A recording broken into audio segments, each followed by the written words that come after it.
we dip back into our archives as we remember the assassination of President John F. Kennedy. If you are old enough, you remember where you were when it happened. 30 years ago, our Steve Onesorge found one Carolinian with a special story about that day. He's bringing back some of that interview. It's all new first at 4.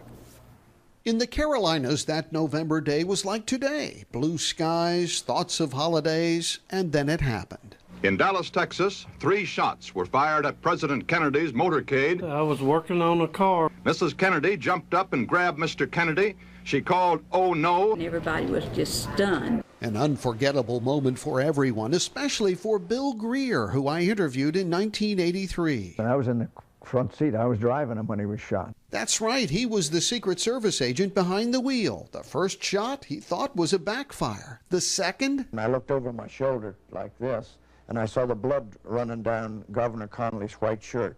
And then I knew it was trouble. The fatal shot rang out just as he hit the gas. Minutes later, he was in the operating room as doctors tried to save Kennedy, but nothing could be done. I got real shook up about it. He stayed in the Secret Service just a couple more years before retiring to Waynesville. Nightmares of Dallas to blame. I think that's what gave me ulcers.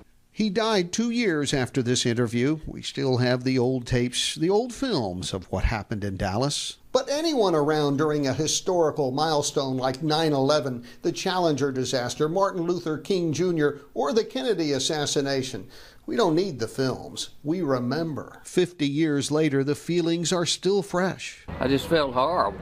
From Dallas, Texas, the flash, apparently official, President Kennedy died at 1 p.m. Central Standard Time.